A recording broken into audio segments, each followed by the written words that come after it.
গেল 10 জুন জামালপুর সীমান্তে যে বৃদ্ধকে নিয়ে এত হট্টগোল, ভারত বাংলাদেশ দুই দেশের সীমান্তরক্ষী বাহিনী বিএসএফ ও বিজিবির মাঝে উত্তপ্ত বাক্য বিনিময় হল। অনেক কাঠখড় পুড়িয়ে অবশেষে আপন নিড়ে ফিরেছেন সে বৃদ্ধ।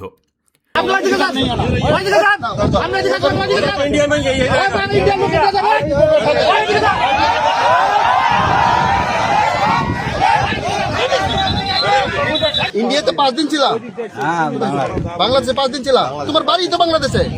বাড়ি বাংলাদেশে, তো বাংলাদেশি বলেগা। তুমি 5 দিন বাংলাদেশে ছিলা মানে? তোমার বাড়ি তো বাংলাদেশে। শোনো, এই তোমার বাড়ি তো বাংলাদেশে, তুমি 5 দিন ছিলা মানে?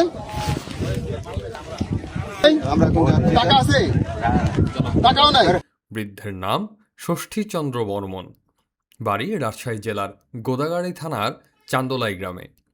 বক্সিগঞ্জ সীমান্তের শূন্যরেখায় 24 ঘন্টা আটকে থাকার পর তাকে উদ্ধার করে 11 জুন বিকালে পরিবারের কাছে হস্তান্তর করেছে বিজিবি ও থানা পুলিশ। এর আগে সেদিন সকালেই উপজেলার রামরামপুর সীমান্তের শূন্যরেখা থেকে উদ্ধার করে ষষ্ঠীচন্দ্র বর্মনকে থানা হেফাজতে নেওয়া হয়। ইন্টারনেটে বিভিন্ন গণমাধ্যমের সংবাদ ও ভিডিও দেখে তার ছোট ভাই ভবানীচন্দ্র বর্মন থানায় আসেন।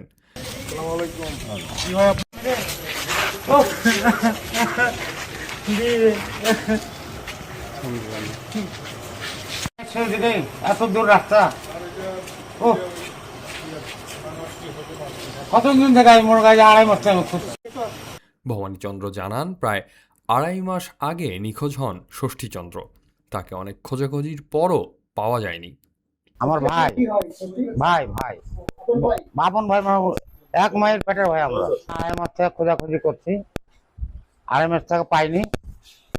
কালকে মনে করেন যে আপনার ইন্টারনেটের মাধ্যমে, ফেসবুকের মাধ্যমে কালকে দেখেছি, যেহেতু আসছি আমরা দেখলাম যে বিডিআরের হাতে মনে করেন যে ধাক্কা ধাক্কি। 10 জুন সকালে জামালপুরের বক্সিগঞ্জ উপজেলার রামরামপুর সীমান্তে জোর করে বৃদ্ধ ষষ্ঠীচন্দ্র বর্মনকে পুশিনের চেষ্টা করে বিএসএফ সদস্যরা, কিন্তু বিজিবি ও স্থানীয় এলাকাবাসীর বাধার কারণে পুশিন চেষ্টা ব্যর্থ হয়। পরে পতাকা বৈঠকে বিজিবি ও বিএসএফ দুপক্ষই ওই ব্যক্তিকে নিতে অস্বীকার করে। এ সময় বিএসএফের এক সদস্য গুলি করার কথা বললে বিজিবি সদস্যরা তীব্র প্রতিবাদ জানান, যা পরবর্তীতে তুমুল বাকবিতণ্ডায় রূপ নিলে সীমান্তে চরম উত্তেজনাকর পরিস্থিতি সৃষ্টি হয়। দিনভর উত্তেজনার পর 11 জুন সেই বৃদ্ধকে শূন্যরেখা থেকে উদ্ধার করে থানায় সোপর্দ করে বিজিবি। আইনি প্রক্রিয়া শেষ করে অবশেষে তাকে পরিবারের কাছে হস্তান্তর করা হয়। আমার ভাইয়ের নাম ষষ্ঠী। ষষ্ঠী, আপনার নাম কি? আমার নাম ভবানী বর্মন। আপনার বাবার নাম? আপনার কি হয়? আমার শ্বশুর। আপনার শ্বশুর? শ্বশুর এখন খুশি আছেন তো? খুশি আছি। হ্যাঁ, দোয়া করেন উপরওয়ালার কাছে। হ্যাঁ, আমাদের বক্সিগঞ্জ থানাধীন রামরামপুর আপনার বর্ডার আছে। আপনার এই এলাকায় বিজিবির সদস্যরা আমাদের বাংলাদেশের এই কামালপুর ক্যাম্পাসে, এখানে বিজিবির সদস্যরা এই এলাকা আপনার ডিউটি করেন, টহল দেন, এই বর্ডার দেখভাল করেন, খোঁজখবর রাখেন। ওনারা দায়িত্ব পালন করেন। এই আজকে আপনার 11 তারিখ, 11/6/26 তারিখ ওনারা সকাল 6টার দিকে ওই যে আমাদের সীমানার যে নোম্যান্স ল্যান্ড আছে, এই এলাকা থেকে একজন ব্যক্তিকে ওনারা এনে পান।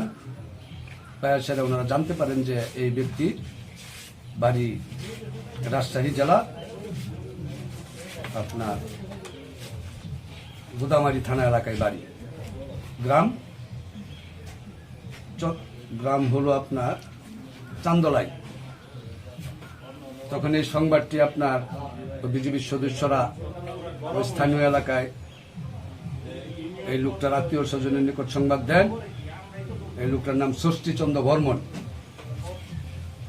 এই লোকের ভাই এবং তার মেয়ের জামাই থানায় আসেন। ইতিপূর্বে এই বিজিবির সদস্যরা এই ব্যক্তিটাকে থানায় নিয়ে আসেন এবং সংবাদের প্রেক্ষিতে এই ব্যক্তির ছোট ভাই এবং তার মেয়ের জামাই থানায় আসে, আমরা এটা আমাদের কর্তৃপক্ষের সাথে আলোচনা সাপেক্ষে এটা আমরা তার আত্মীয় স্বজনের, তার ভাই এবং তার মেয়ের জামাই, তাদের জিম্মায় আমরা তাকে বুঝাইয়া দিই। বর্তমানে জামালপুর সীমান্ত পরিস্থিতি স্বাভাবিক রয়েছে, তবে যে কোনো ধরনের পুশিং ঠেকাতে বিজিবি ও সীমান্ত এলাকার বাসিন্দারা সতর্ক অবস্থানে রয়েছেন বলে জানা গেছে।